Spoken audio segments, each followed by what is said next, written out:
It's important to understand what the 5G is doing and what they say it's doing. We're told on the IEEE beamforming document that this technology cooked your eyes like eggs in World War II.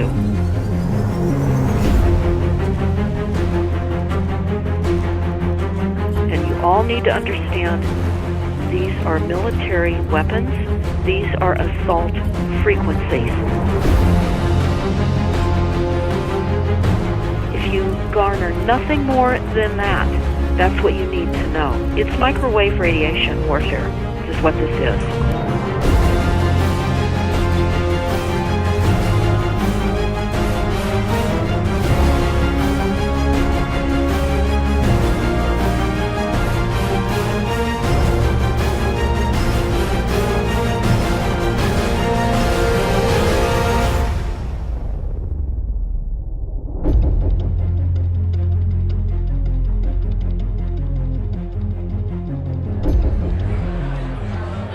Ladies and gentlemen, please join me in welcoming to the National Press Club Federal Communications Commission Chairman Tom Wheeler. It's an honor to be here at the National Press Club. The first generation wireless, 1G, was voice. The second generation, 2G, allowed both talk and text. The third generation, 3G, the internet, in a limited way. And today's technology, 4G, completed that digital migration. But if anyone tells you that they know the details of what 5G is going to become, run the other way. This video is brought to you by the number 5 and the letter G. And pretty soon, everything else will be too. I have to tell people 5G is a killer. I'm Mark Steele. Anybody who hasn't heard me, I'm a weapons systems head-up display expert, one of the leading experts in the world. I've actually brought cover in relation to this, and the reason I became an expert was because I invented them. What I'm going to say to you today, do not believe a single word I say. Not one. I want you to do your own research. You'll find it's absolutely terrifying. You got your body cam? Aye. Oh, good lad. Right, because I can talk to that. This 5G roll-up is a weapon system. I've got a letter in with central government because I know about weapon systems more than anything other. In Britain, in a place in the north of England called Gateshead, a scientist there called Mark Steele has been very publicly and actively warning people about the effects of LED streetlights, which he says in Gateshead are emitting now 5G. Right, what's the crack? Hey, lads. I'm just having a word with these Gateshead council workers about replacing these transmitters on these lights that are causing harm and assaulting the community. This is an existential threat to the economy, to the environment and humanity. If these transmitters are everywhere, then everyone's at risk, surely.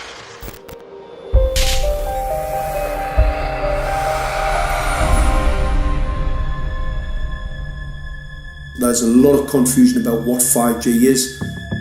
The G stands for generation. So you started off with the first transmitter system. Back in the 1980s. In the 80s, yeah. So you had 1G, then you had 2G.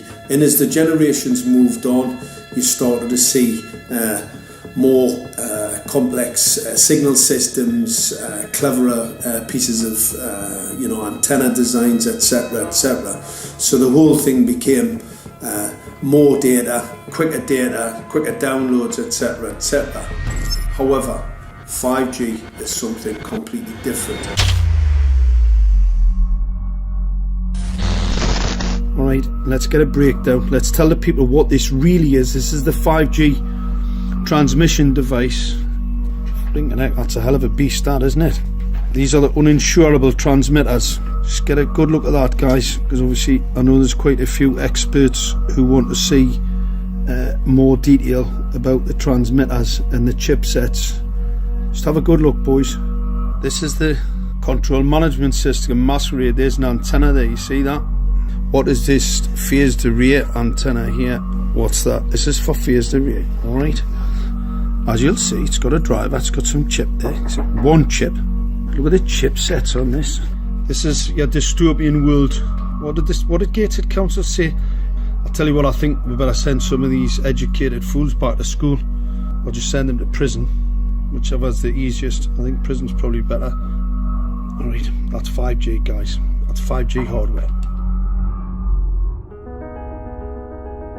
You must consider the whole part played by electricity in nature. Human beings cannot go on developing in the same way in an atmosphere permeated on all sides by electric currents and radiations. It has an influence on the whole development of man. This life of men in the midst of electricity, notably radiant electricity, will presently affect them in such a way that they will no longer be able to understand the news which they receive so rapidly. The effect is to damp down their intelligence. Such effects are already seen today. Even today, you can notice how people understand the things that come to them with far greater difficulty than they did a few decades ago.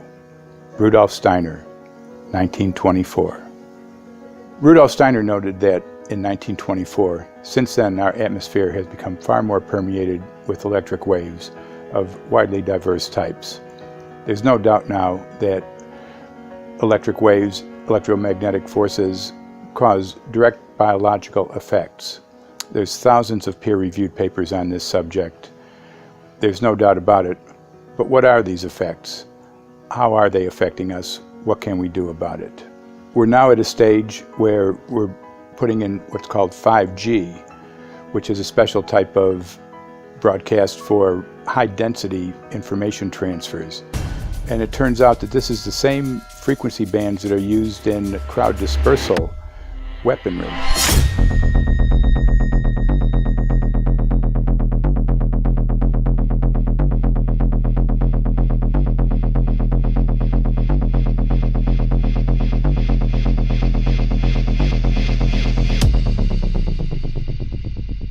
5G, first and foremost, is densification. So it's significantly more transmitters in close proximity to a human, and it is also a sophisticated, illegal, unlawful transmitter.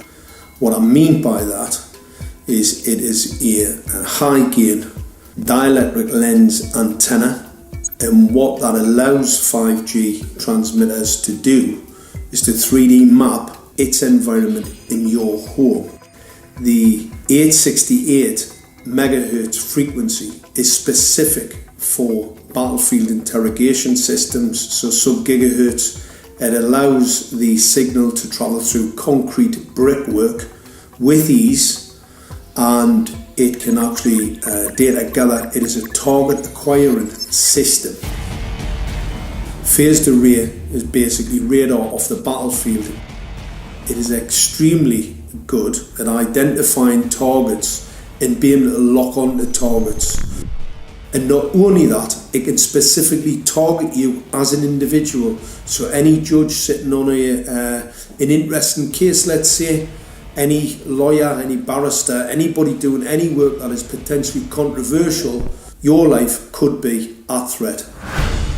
So the antenna design that you currently have on top of these LED streetlights, masquerading as a control management system, is basically battlefield interrogation equipment. The first phased array unit was actually called Mammoth, used by the Germans during the Second World War to identify Allied aircraft. Obviously things have moved on significantly since then.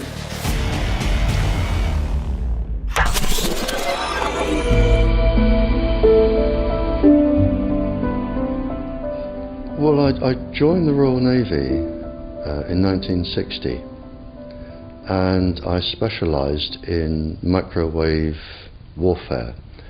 Radar, obviously, which uses microwave, but they don't just teach you radar, they teach you all about microwaves and other uses. So I understood about microwave warfare and how it can damage people, how it can harm people. Microwaves then were used as weapons, as they are today. It is a perfect stealth weapon, and when governments don't like a group of people, For instance, the ladies who protest at Greenham Common in England about the American missile base they camped, they were microwaved. We microwaved Catholics in Northern Ireland to make them sick. It goes on all over the world, and it's a weapon that you don't know you're being targeted, because the dose is very, very low, which is actually more dangerous than a high dose.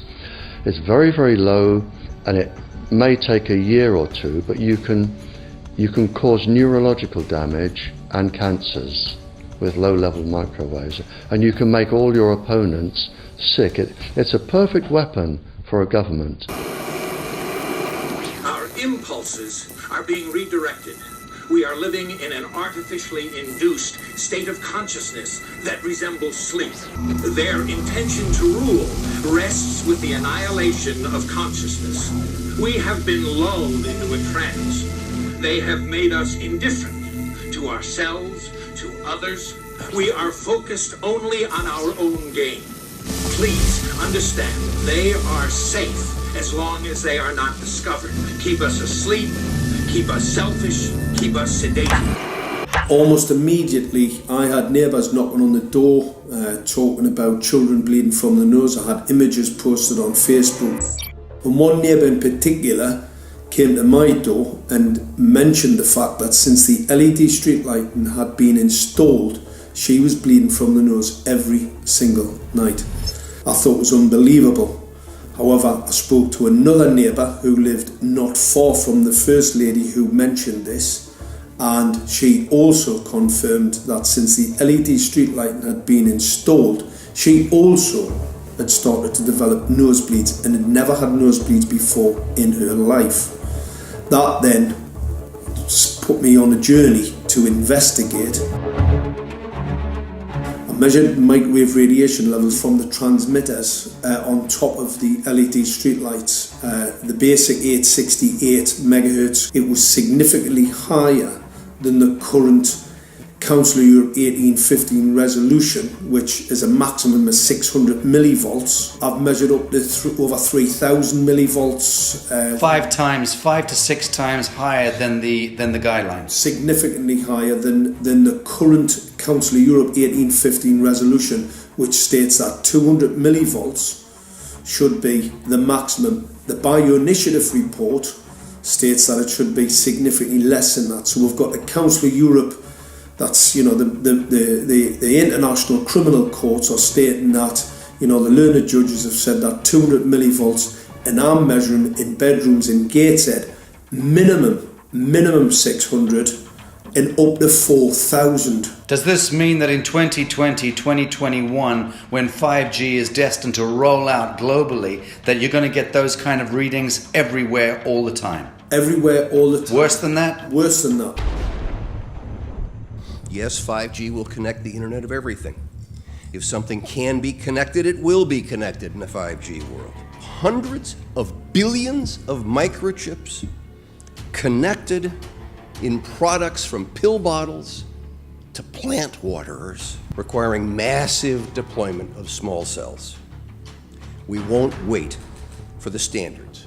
Now, to make this work, the 5G build-out is going to be very infrastructure intensive.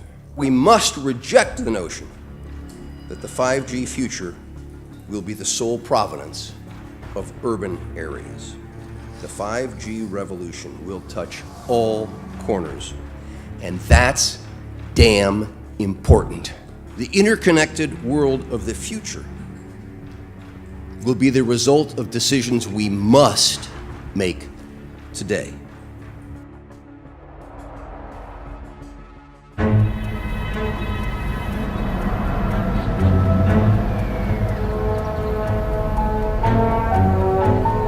The main issue before us today is Senate Bill 637 and Senate Bill 894, the former by Senator Hugh and the latter by Senator Knopf. We're going to invite the first four witnesses in support of the legislation, and that would be John Jones with Sprint, David Lewis and Andy Emerson with AT&T, Neil Krevda with Verizon, and Frank Iacovetti Jr. with T-Mobile. So be straight with me. Is it true? It could be. No, well, very few cases. There was an unfortunate incident out in Iowa. Look, gentlemen, practice these words in front of the mirror. Although we are constantly exploring the subject, currently, there is no direct evidence that links cell phone usage to brain cancer.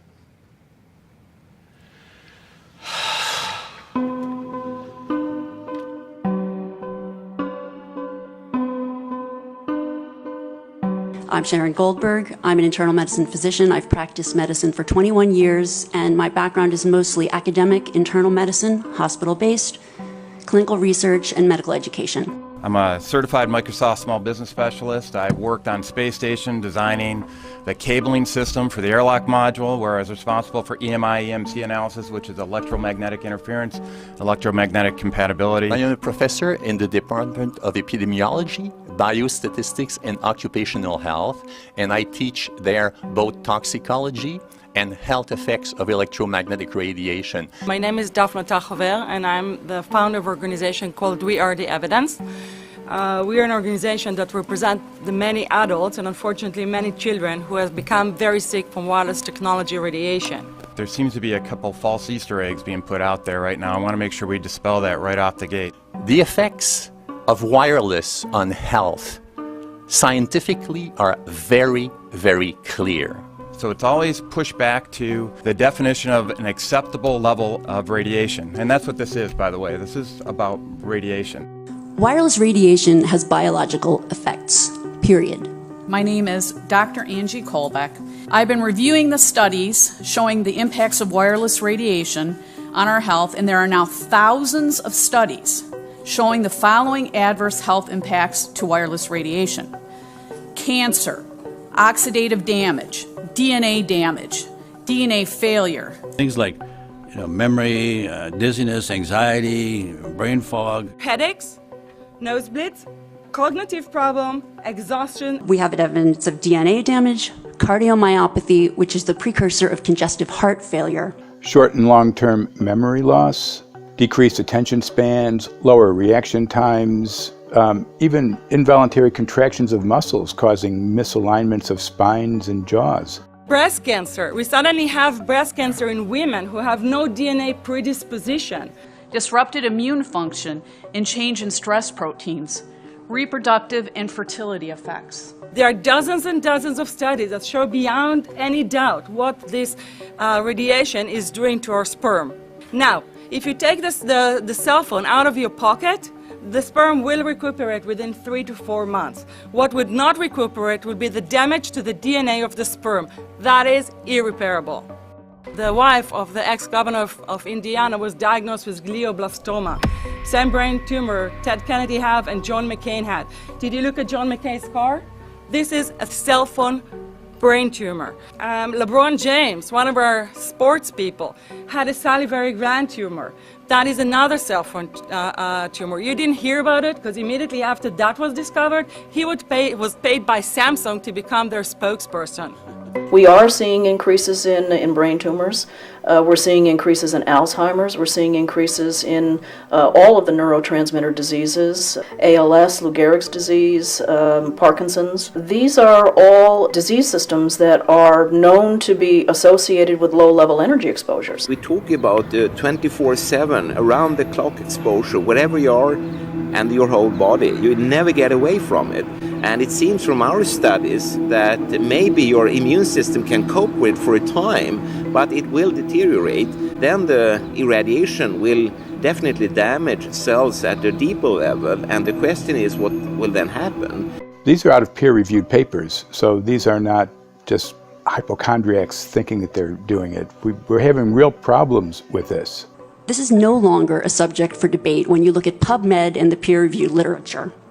These effects are seen in all life forms: plants, animals, insects, microbes. So 5G is not a conversation about whether or not these biological effects exist. They clearly do.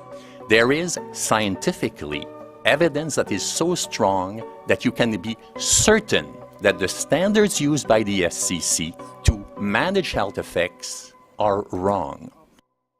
We need to start measuring how much radiation are people being exposed to.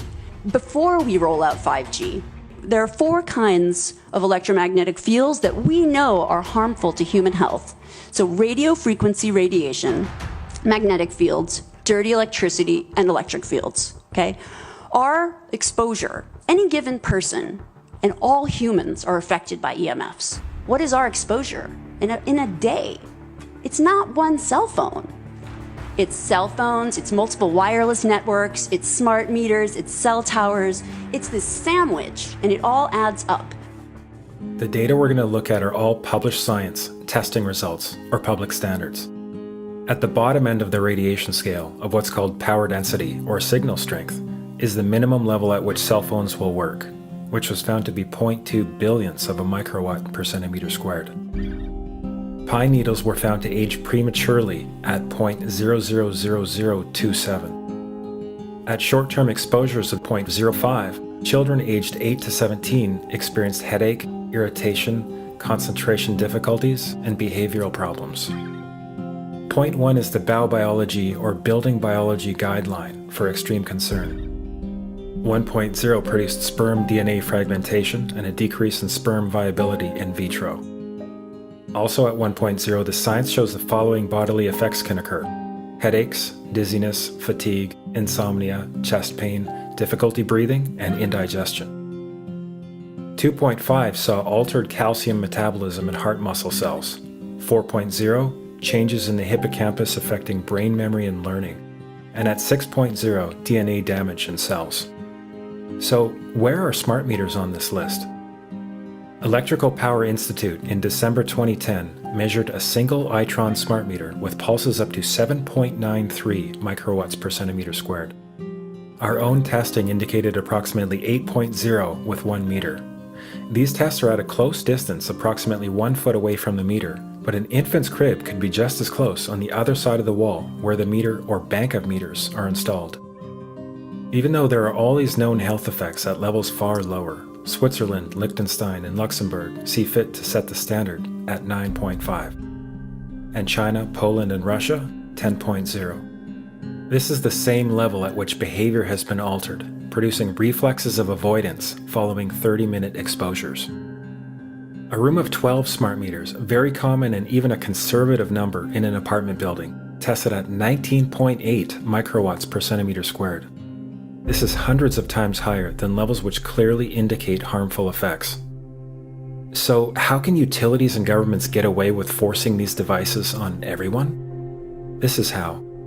In Canada and the US and several other civilized countries, the safety limit is set at 600 to 1,000 microwatts per centimeter squared. This so-called safety limit is literally tens of thousands of times higher than levels which are known to damage health according to peer-reviewed published science.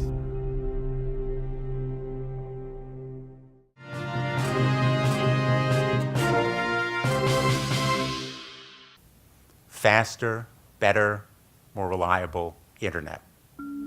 That's the promise of 5G technology, but there is also the peril. Health hazards associated with radio frequency that is higher also and requires more transmitters and antennas. And the stark, simple fact is the health hazards are unknown and unstudied. And that is a sign of neglect and disregard on the part of the Federal Communications Commission that seems unacceptable. There have been no answers so far. The FCC basically has said everything's fine, but in order to reach a conclusion about the health and safety of this new technology, we need facts. Mr. Chairman, thank you for having this hearing. 5G, as you well know, also uses higher frequency waves that don't travel as far and will rely on a network of hundreds of thousands, potentially millions of small cell sites. And the question then is, are there any health implications, any public safety implications to those additional sites that are likely to be located close to homes, schools, workplaces, and closer to the ground, correct? Correct, Senator. Yes. So my question for you, particularly Mr. Gillen and Mr. Perry, how much money has the industry committed to supporting additional independent research? I stress independent research. Is that independent research ongoing? Has any been completed? Where can consumers look for it? And we're talking about research on the biological effects of this new technology. Thank you, Senator. I think, thank you for your focus on the issue. Safety is paramount, and as you alluded to, we rely on the expert agencies, we rely on the findings of the FDA and others as to the requirements to keep all of us safe. There are no industry-backed studies, to my knowledge right now. Happy to visit with you as to what opportunities you think there needs to be more studies, and we're always for more science. We also rely on what the scientists tell us. So essentially, the answer to my question, how much money? Zero. I can certainly follow up with you, Senator. To my knowledge, there's no active studies being backed by industry today. Anybody else know of industry commitments to back research, fund it, support it, to ascertain scientifically the health effect? No, I'm not aware of any. So there really is no research ongoing. We're kind of flying blind here, so far as health and safety is concerned. Thank you, Mr. Chairman.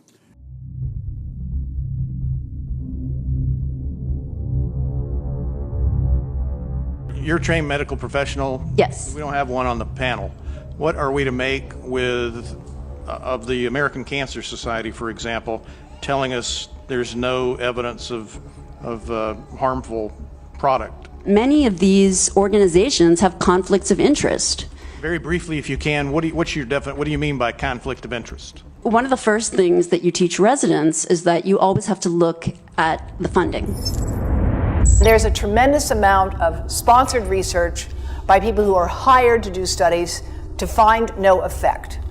And that's plagued this field in a number of countries. The radio frequency radiation work that we did was supported by Motorola.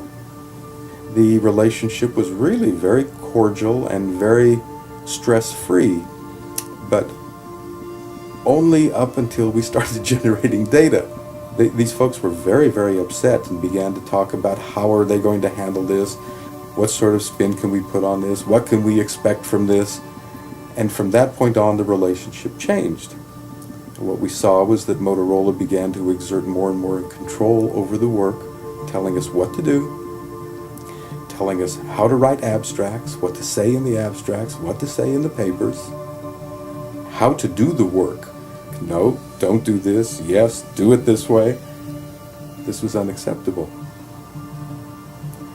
I had completed our study of DNA damage, and I submitted the final report to Motorola. They simply weren't willing to accept my interpretation of my study, my evaluation of my study, my knowledge of science at that point, and tried to urge me not to publish the study. Did you hear about people coming to you as far as having complaints about illness? We were made aware of health complaints following installation of smart meters, and we wanted to verify this using our field work. So I measured the field of about 30 different people while they stood 1 foot in front of the smart meter, and in every single case, the human energy field was obliterated as they stood in front of the smart meter. So in our first slides, what we see is normal cells, and the structure of the cells is intact and sound. This is what we would expect from a normal sample. So after 2 minutes of exposure in front of the smart meter at about 1 foot away, we see a totally different story. Sample 1, you can see a lot of degradation in the cells. The cell walls have been broken, and you see changes in the cells which are called mycoplasma. It shows a mutation to the cell. In the second sample, we see a different type of degradation to the cell membranes. You can see a corrugation here. This is called bottle cap formation. and it's known that this occurs due to oxidation or exposure to free radicals. So this third subject, when we did her sample, she had to be pulled away from the meter after 45 seconds because she complained about an increasingly severe headache. And here you see a phenomenon called rouleau, where the red blood cells are stacking up, which makes it very difficult for the blood to deliver oxygen to the tissues as they would be their normal function. Every single one of these is a degradation. Every single one of these shows a trauma to the blood cells, and that came from something, and the only variable was the smart meter. The good news in all this is the patient and the blood can return to normal once they have been removed from the influences of these stressors.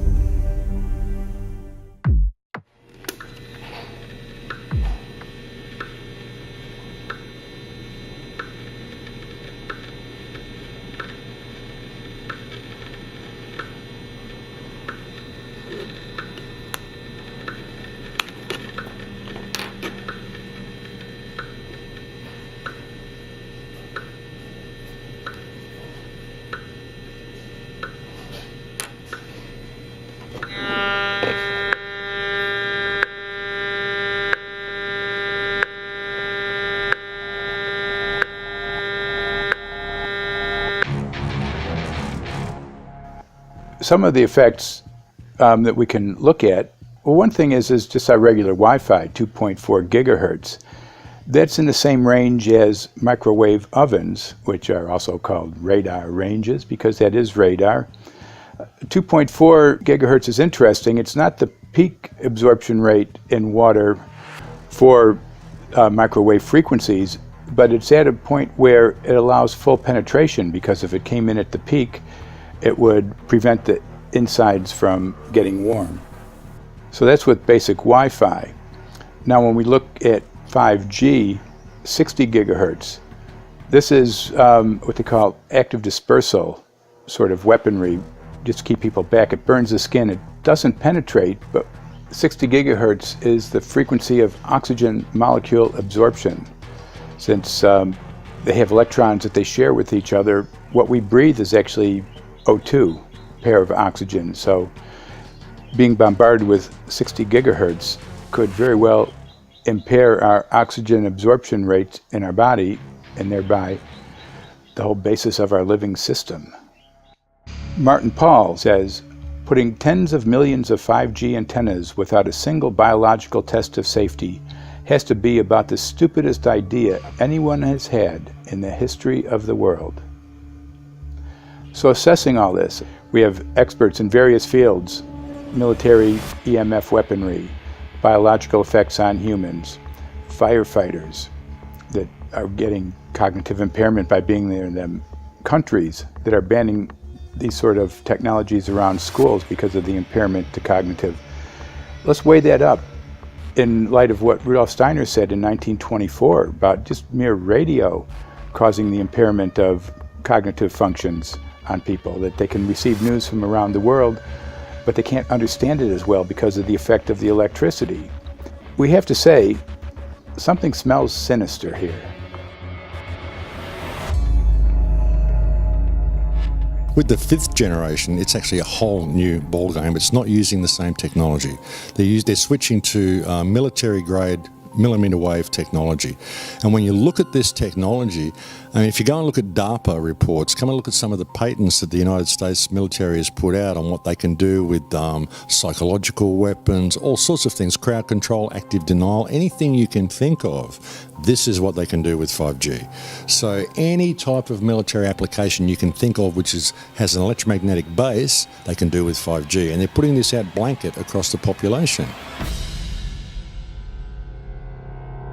Ladies and gentlemen, the President of the United States. Good evening, my fellow Americans. In the councils of government, we must guard against the acquisition of unwarranted influence, whether sought or unsought, by the military-industrial complex. The potential for the disastrous rise of misplaced power exists and will persist.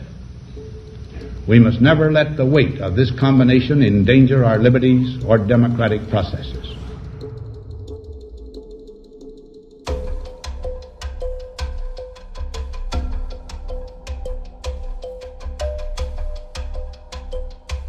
The FCC is a capture agency. They probably conducted what I believe to be the biggest fraud on the public ever conducted.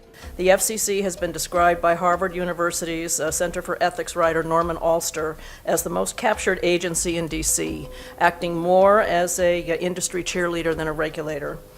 This is especially true today with 5G, where there are serious safety concerns and potentially misleading information coming from the FCC. For example, the previous chairman of the FCC is Tom Wheeler. He was the head of the Wireless Lobby Association for 14 years. Now remember, Obama told us there would be no lobbyists in his administration, so he took the biggest lobby and put him as a head of the FCC. And that's damn important.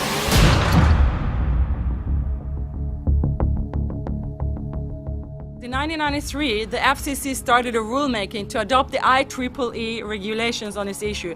IEEE is an engineer association.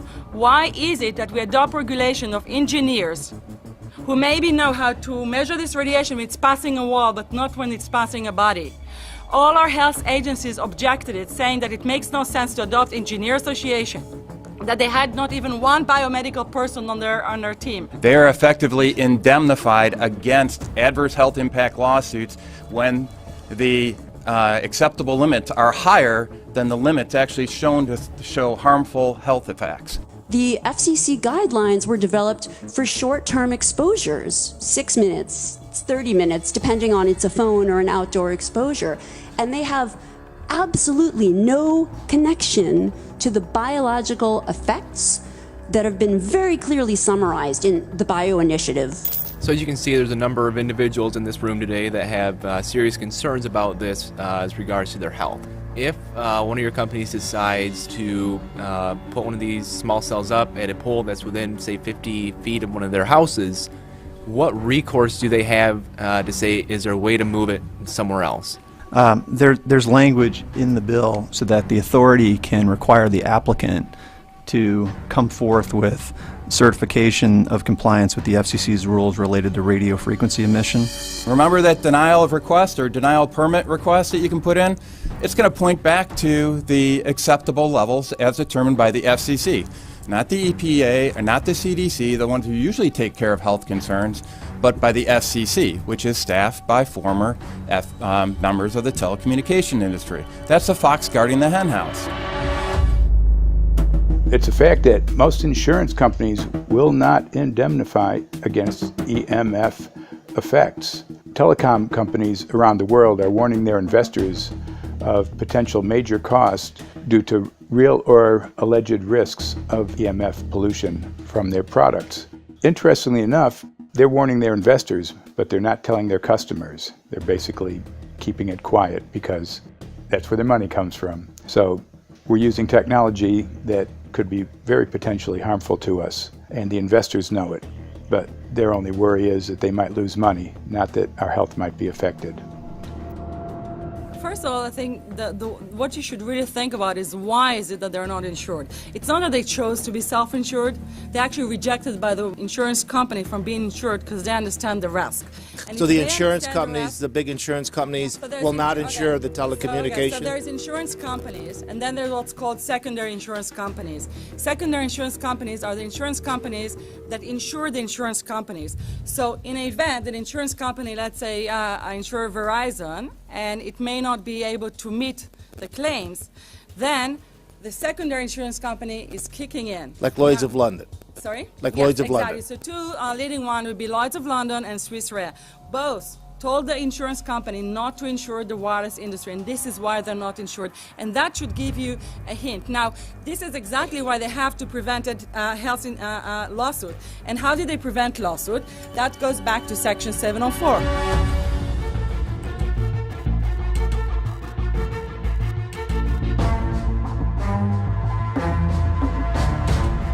Section 704 was passed in 1996. This is how our rights in regards to health were taken away by the wireless industry.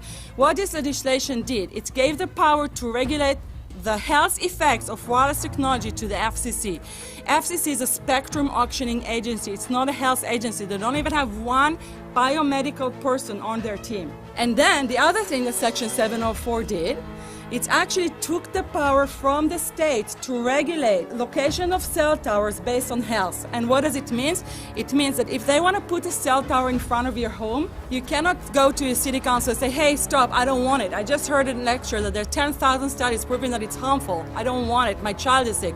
They will tell you, stop. You're not allowed to mention this in the city council because Section 704 says that if you will, and if the application will be rejected, the city will be sued, can be sued by the wireless industry.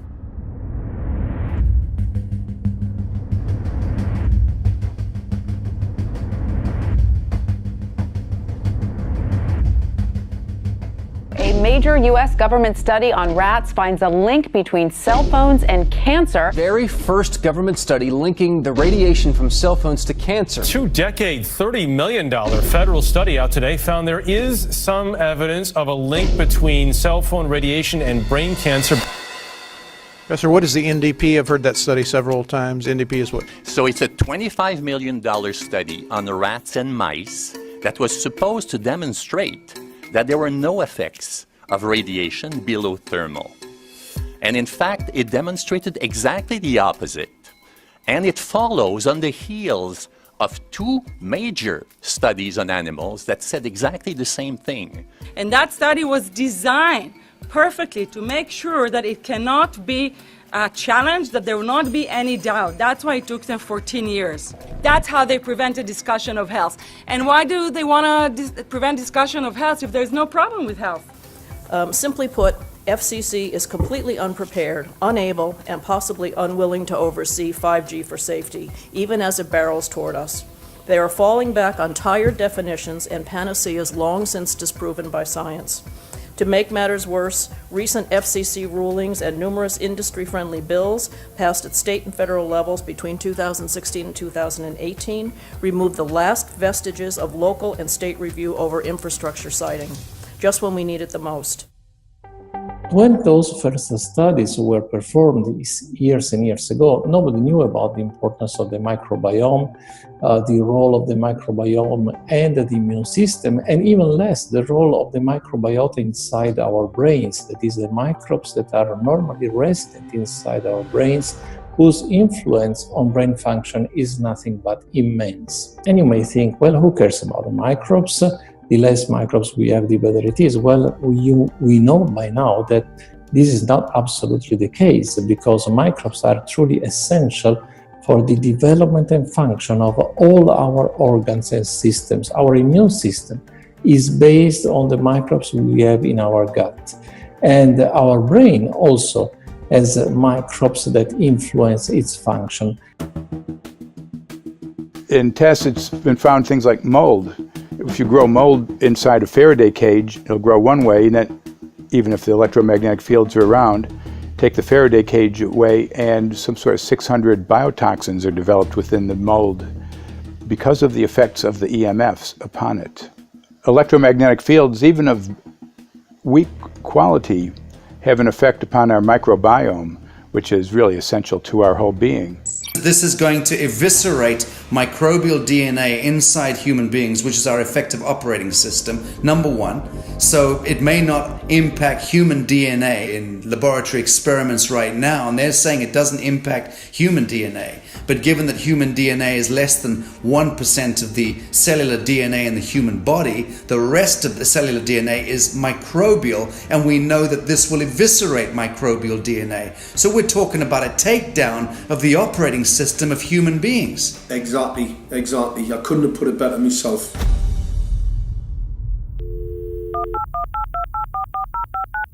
John Brandt. Good morning, Mr. Brandt. Wow, this is Amanda from Virginia. Hi, how are you? Hi, I've been trying to get a hold of you for months now. You guys are covering up chemtrails. No, we are not covering it. We have no reason to cover up chemtrails. Of course, you have every reason to cover it up. Every reason. It's called What losing your reasons job. would that be? Oh, well, you personally, you would lose your job if you were to reveal anything to me, and it's probably unsafe for you to even be speaking about this, No, considering it's not the types of individuals you work for. It's not unsafe. It is unsafe. There's no problem with us talking on. You're a citizen. You're making a complaint. Oh, Lord, have mercy on myself. It's a complaint in an area that we don't have authority to regulate.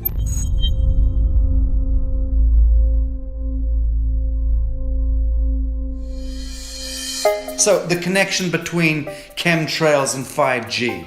It's all interconnected. The metallized particulates that would allow the 5G phased array, so basically the radar that would allow it to be able to identify you, so it can watch you, it can identify you in your own home 24 hours a day, 7 days a week. For the last X amount of years, we've been through chemtrailing, and that is now the cat is out of the box. We've had these nanoparticulates raining down on humanity for years now, impregnating our bodies, by best accounts staying inside our bodies. Those nanoparticulates, what you're saying, are building up a kind of a phosphorescence glow capability so that we can be flagged up in our homes, behind concrete and steel, inside bunkers, in the basement, doesn't matter where you are. The 5G will be able to now triangulate, map and read you because you as a living being are impregnated with these nanoparticulates, which are acting as a kind of transmission and reception technology.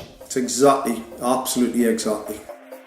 You have to consider that DNA also works as a fractal antenna, which is able to send and receive and also to process signals under the form of radio frequencies. Well, then there is no doubt that artificial radio frequencies, such as those of cell towers, and in particular these new types of towers that have a much higher density of signals, they may somehow interfere with the ability of DNA to retain and transmit biological signals. So this is one level of danger that very few biologists are aware of.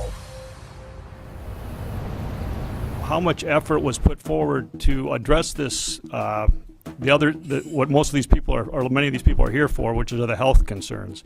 Was there any dialogue back and forth? Was there any working, was there many studies evaluated to look at regarding this area? Maybe not every person that has concerns on the legislation was brought to the table. Okay, so from your perspective, you feel that there was a legitimate amount of time to evaluate the data that the opposition would have on this? Absolutely, and I wouldn't put forth something that I didn't believe in. And I'll tell you, as I mentioned earlier, and it's been commented several times amongst the panel here, this is truly an economic development issue. Our 3-year-old, again at home, is outraged when we pull out the driveway and he's not able to access Wi-Fi.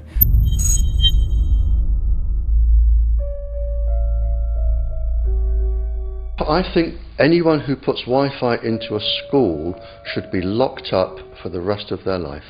I really do. I think they're not fit to walk on the surface of this planet because they haven't looked at the research, and whatever incentive they have, it is not worth the genetic problems that parents are going to face with their children when they're born.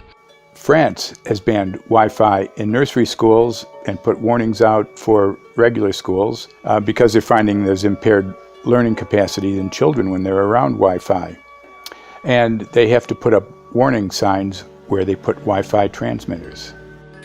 When I got sick and I learned that they're putting Wi-Fi in the schools in Israel, I was very sick at the time, but I could not tolerate the thought that children in the schools will become as sick as I have. And after a few months of correspondence, I submitted a Supreme Court case in Israel to ban the use of Wi-Fi in the schools and replace them with wired network. The 4 top diseases that kill our children, our young adults right now, are brain tumors, thyroid cancer, testis cancer, rectal cancer, everywhere we put our cell phones.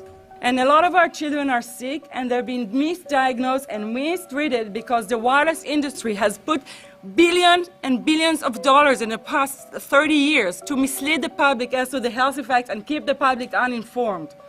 We are performing an experiment on children.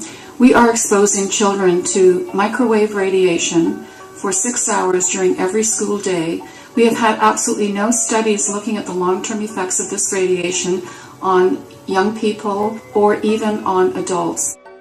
A considerable amount of research shows the developing brains and bodies of children are much more affected than adults. And there are clear indications of a link between increased electromagnetic fields and autism spectrum disorders. We took 10 autistic children and went back to the sleeping location where the mother was when she was pregnant with that child and compared it with the sleeping location of a mother that gave birth to healthy children. We had 10 mothers in that group, 10 mothers in this group, and in the group of the autistic children, we found that the measurements that we got for the microwave exposure was elevated compared to the group of children that were normal. The fetus is affected. The exposure to man-made electromagnetic fields has become the first factor that could be isolated ever in autism that could predict autism. The fifth generation of wireless technology, or 5G as it's being rolled out worldwide without safety testing. Let me say that again, without safety testing. And how we've got scientists and doctors and environmental organizers saying, stop this. Because in terms of the effects of wireless radiation, the science is in. Wireless radiation can lead to cancerous heart tumors, brain tumors, DNA damage. Wireless radiation is linked to infertility, to autism, Alzheimer's, and more. And guess what? All the effects that I just listed, those are some of the effects that are known according to the technology that's being seen today. First of all, you have to know that we know that the other EMFs that we're exposed to are already known to be health risks. And basically that 5G, because of the frequency that's going to be used and because of the extraordinarily high pulsation levels that will be used, is a much bigger threat to our health than the things that we already have, which are very substantial threats to our health. We're not just talking about the intensity. We're talking about the frequency and the very high level of pulsations. There's a huge literature which shows that pulsed EMFs that pulse up and down very rapidly, are in most cases much more biologically active than our non-pulsed EMFs. Every single wireless communication device communicates via pulsations, but the industry completely ignores this issue. The problem with 5G is that they're planning to put out tens of millions of these antennae all over the place without doing one single biological safety test. Are you implying possibly that we, the consumers, are the guinea pigs since they haven't really done tests to see the effects in a smaller setting? I mean, that's not an implication, it's a statement. We are, yes. Cancer is not the main concern that I have. I'm really concerned about sperm count and about effects on pregnancy. How many of you know that 1 in 6 American couples is unable to have a child when they want to? How many of you know that last year the birth rate in this country dropped the most that it ever has in recent history, 3% in a single year? People look at the sperm, and people use cell phones, and the sperm, usually sperm swim, and they swim straight. But if you expose them to radio frequency, mobile phone waves, they swim in a circle. Studies have been done here in Australia, taking sperm from healthy men. And one test tube gets exposed to cell phone radiation, and one test tube is not exposed to mobile phone radiation. And then the results are evaluated. And this is a measure of vitality. We measure how well the sperm swim. This is a measure of motility. This is a measure of mitochondrial DNA damage. They have 3 times as much damage on their DNA if they have been exposed to mobile phone radiation. The data on that are rock solid. Cell phones can damage sperm quantity and quality. Your embryo, your uterus in the fetus, where your child is developing for the first 100 days, in the ovaries, the eggs do not have that protection. So they are at maximum risk from radiation. And for the first month or so, you wouldn't even know you were pregnant. You wouldn't even be taking precautions. That is the main danger area. So you give birth to a daughter, but her ovaries are now contaminated. She may be normal, she may be genetically damaged, but her ovaries are at the most risk. So when your daughter grows up and she becomes pregnant and has a baby, this is where one of these eggs will be fertilized and come out. So the real damage here is your grandchildren. That is where it is going to show most. Do you think that there is a chance that within the third generation of females, they may be irreversibly sterile? Not in the third generation, but in the fifth generation, and that would for humans be something in the order of 150 years ahead of us. And of course, then it's too late to say that you are sorry, and it's very too late to say stop. There is a wealth of papers. I mean, we're talking about thousands of published papers in the scientific literature, few of which, or sometimes none of which, have entered the official documentations from authorities and likewise. So I think it's really time to have an independent compilation of data. Such was done at August 31st, 2007 in the form of the Bioinitiative report, of which I was one of the authors. And then we put together approximately 2,000 scientific references on a little bit more than 600 pages, clearly saying that if you, for instance, if you are a rat or a mouse or a cell or a molecule, you should definitely not allow yourself to be exposed to this. And in the meantime, we have this full-scale experiment using our own kids.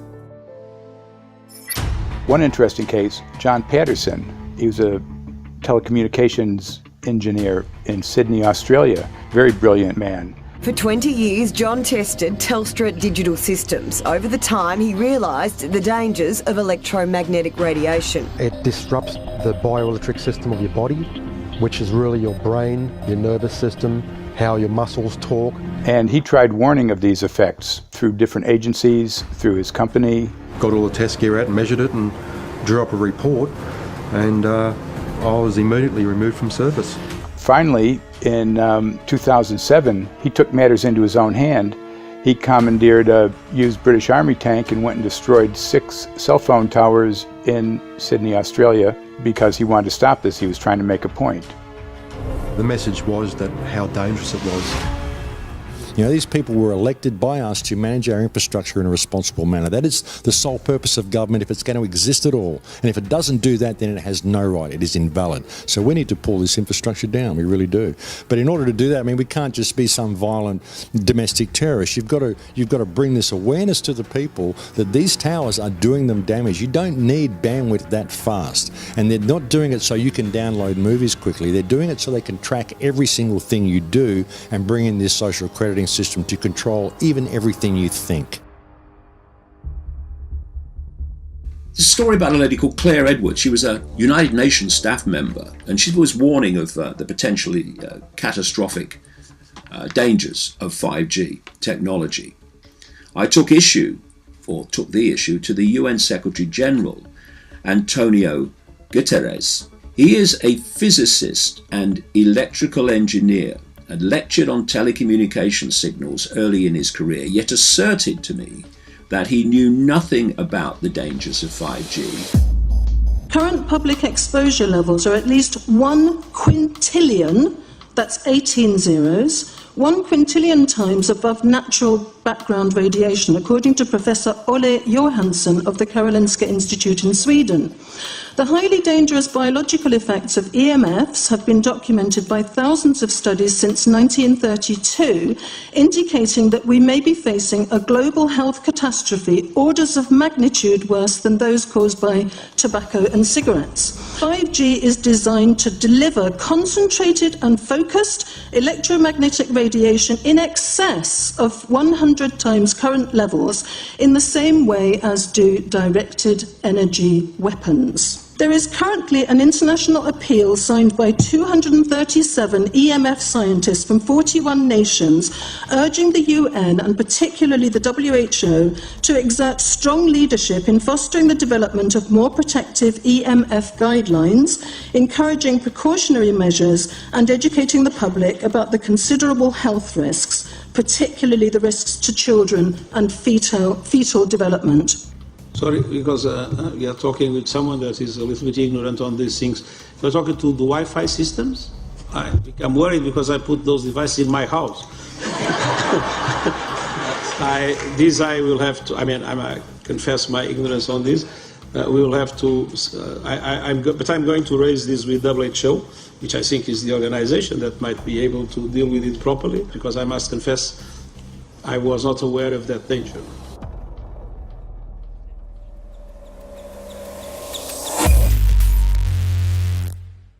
In 1996, when the Telecommunications Act was passed, in it was a provision essentially that kept local officials from addressing health issue concerns when approving or not approving a cell tower. So that's correct. But then something new is happening. We've talked a lot about it on the Solari report, thanks to Jason Bogdan-Smith and his website EMF Warriors. But this is new. This is very, very new. So you're basically, sending out an appeal on something that in one sense hasn't happened yet. This is not just an incremental change. This is a big step up.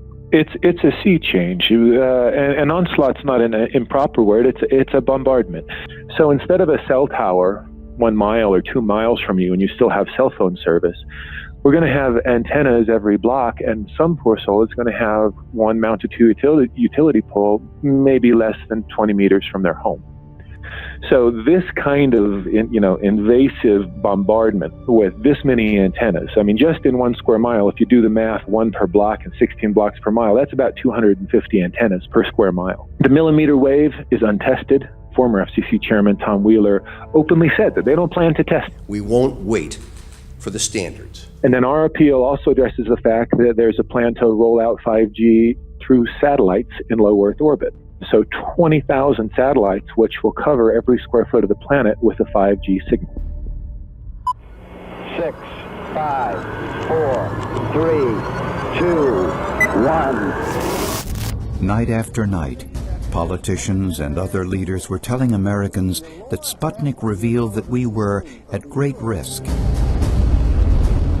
Not just our pride, but our security is at stake. If Russia wins dominance of this completely new area, well, I think the consequences are fairly plain. Probable Soviet world domination. We choose to go to the moon in this decade and do the other things, not because they are easy, but because they are hard. Because that challenge is one that we're willing to accept, one we are unwilling to postpone, and one we intend to win. Welcome, everybody, to the White House. This is White House 5G Summit. My name is Justin Clark. I'm the Director of Public Liaison, and we are thrilled to have you here today. Really happy to be joined by a lot of leaders in industry, members of Congress and the Senate, White House leaders on this, and people from the FCC. Before we start, one, we are government, so don't assume we know anything, okay? I do agree, I don't know anything. I have become accustomed to giving speeches in my new position on subjects about which I frankly know very little, and we need more cell towers and connections in Connecticut, my home state. It's ridiculous. The U.S. is in the lead thanks to our private sector as well as the work of the FCC and this administration overall. But China and South Korea and many other countries are eager to claim this mantle. We have every intention to deploy 5G first and reap the benefits of faster and more robust wireless. Yes, I hope we beat China, of course. And get to gigabit speeds and low latency, and the race has begun. Let there be no mistake. The race to 5G is a sprint. Winning the global race to 5G, it's a national priority. We must bear in mind the national security implications of winning the race on 5G. Today we're talking about the importance of being first in 5G, continued commitment to putting America first in the race to 5G. We're calling it America First, 5G First. Well, our strategy is called the 5G FAST Plan, a plan to facilitate America's superiority in 5G technology. Connected devices for health applications, which I love, has the capacity to make people healthier, as I understand it, a lot of medical applications. Industry is not asking the government for money to build 5G networks. They're asking us to cut the red tape that surrounds infrastructure deployment. We cannot let today's red tape strangle the 5G future. The red tape slows and sometimes stops the building of densified network facilities necessary for 5G. As we continue our efforts to keep government out of the way, so that America can continue its leadership for America to win the race to 5G. One path is the government regulatory path. The other path is the private enterprise free market, gales of creative destruction, Schumpeter path. Have you ever heard that? Gales of creative destruction? It just means let it rip. The new replaces the old. With 5G, we're on the cusp of another era of American innovation. It means an even more connected world for everyone around us, unlocking the potential of the Internet of Things to become safer, healthier, and more sustainable for our future. You know, sometimes, look, we all believe in the 10th Amendment, but sometimes you have to override it.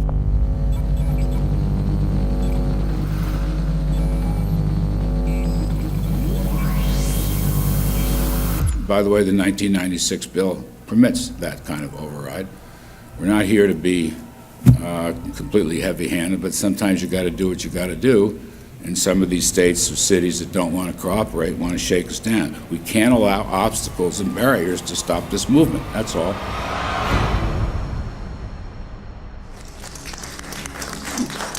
And this happened in Canada. I mean, there were some activists I was working with up there that said, well, you know, we won a victory. We got the Public Utilities Commission to allow us to opt out. And I said, boy, that's divide and conquer. They just got rid of the people that were raising hell.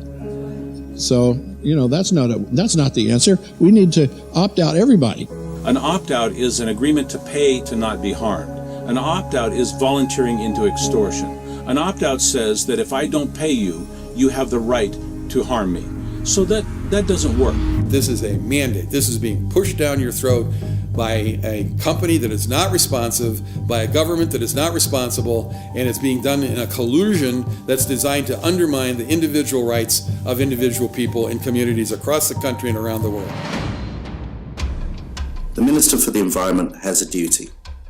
His duty is primarily to ensure that there is cleaner, better, healthier environment for people in this country. It's a simple duty.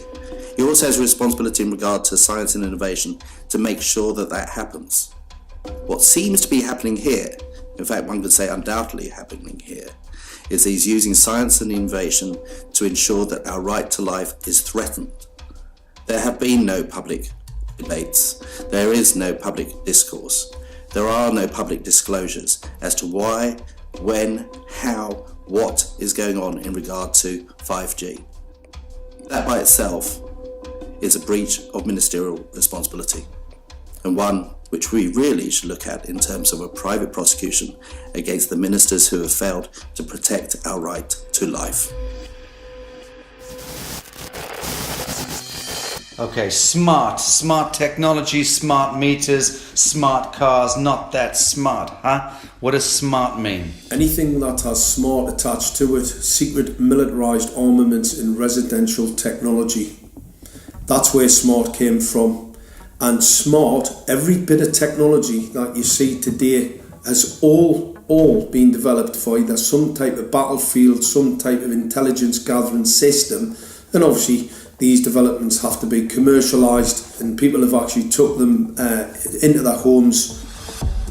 The definition of a smart grid is a wireless system that will fundamentally turn every single appliance in your home into the equivalent of a transmitting cell phone. That's every computer, every television, every furnace, every air conditioner, every coffee machine, every printer, every single appliance that you have in your house will eventually, in a smart grid, have an antenna that's embedded into it that will transmit your usage data to a smart meter on the outside of your home that will then transmit your usage data to another tower receiving that usage signal that will then go to the utility company for supposedly billing purposes.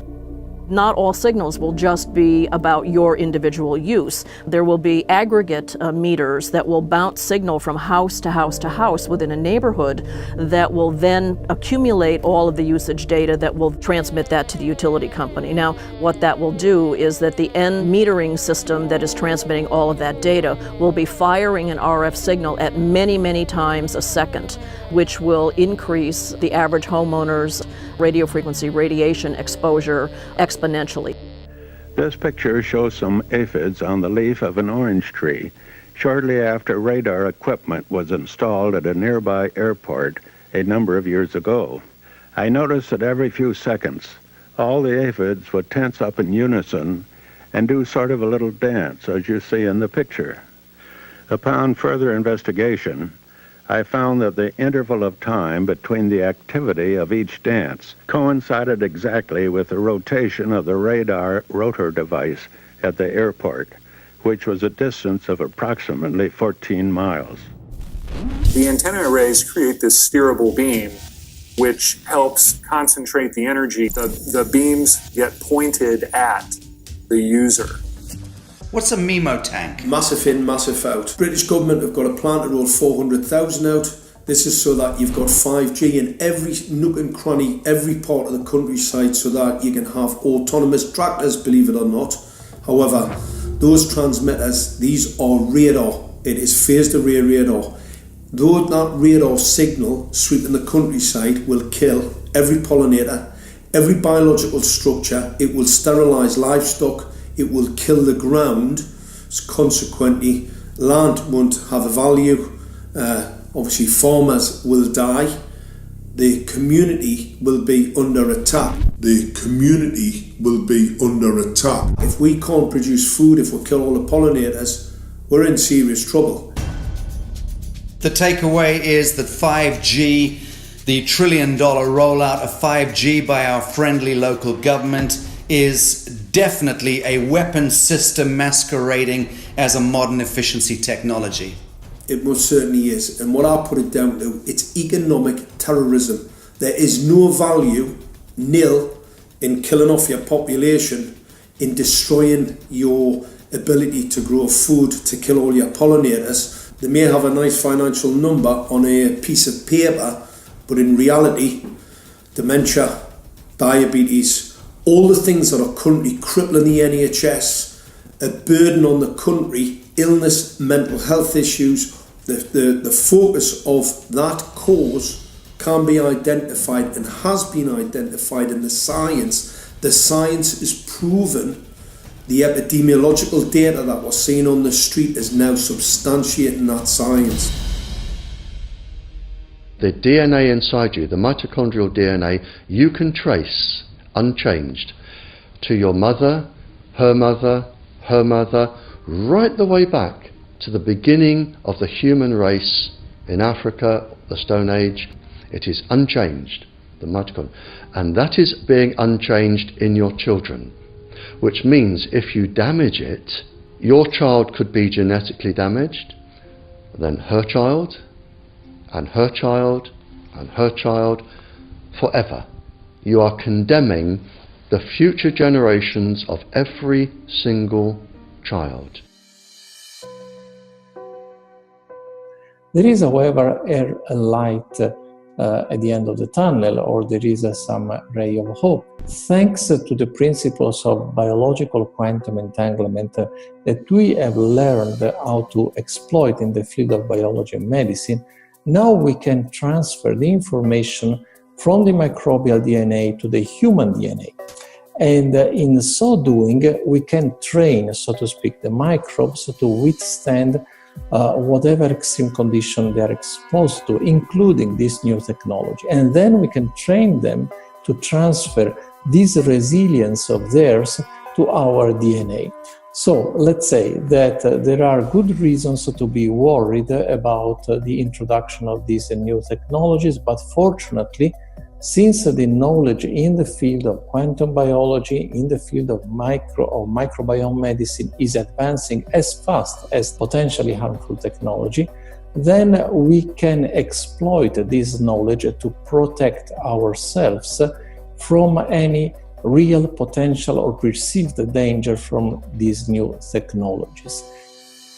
I've met with molecular and cellular biologists, with blood microscopists, with weapons development experts, frontline activists and researchers, and all the stories I'm hearing from these experts and pundits leads to the same thing. 5G is almost certainly the end game. It is an extinction event brought into our homes, into our classrooms, onto the high street, into the very cells and DNA in our human bodies. It is such a perilous threat that it is almost impossible to imagine, let alone describe. When the 5G signature goes live, it will tap into a multitude of satellites which are in geosat orbit around the surface of the Earth. Millions of surface antennas will pick up that signaling and will then scatter the signaling into hundreds and hundreds of millions of different micro antenna systems set up on street lamps and even in your home, which you're not aware of incidentally. The LED light bulbs in your home invariably contain the micro or nanotech lens flare capacitors which will receive the 5G signaling, and it will proliferate the 5G signaling everywhere by exploding the signal into billions of photons which will target everything all at the same time. This is stealth technology. This is invisible science. But what it means in simple terms is that you will be flagged up, visible, trackable inside your own home. Anywhere you move on the surface of the Earth, they will have a lock and load tracking capability over you. You will be visible to invisible masters, each one of us, all the time. Today, our governments and the corporate sector have managed somehow to infiltrate the mainframe of our civilization and are pushing through a $20 trillion infrastructural rollout without any, and I mean without any, health science running behind it. There have been no tests. Your government and your health authorities are either in collusion on this matter of genocide and ecocide, or they're just damned stupid, and I would suggest it is the latter. Shame on the technologists and the electricians who are furthering this technology in our homes, in our offices, in our streets. Shame on the legislators and the parliamentarians and the troglodytes and bureaucrats that proliferate our society today. Shame on that echelon for putting their signatures to contracts which allow the fast tracking of this technology into our homes and onto our high streets. Shame on the parliamentarians and international leadership whose wet ink signatures and seals of office are sanctioning and permissioning the rollout of something which is arguably the greatest threat to humankind. Shame on each one of us who now fail to get up out of our homes, walk out of our front doors, and challenge every so-called authority who dares to violate our bodies, our homes, and our future generations.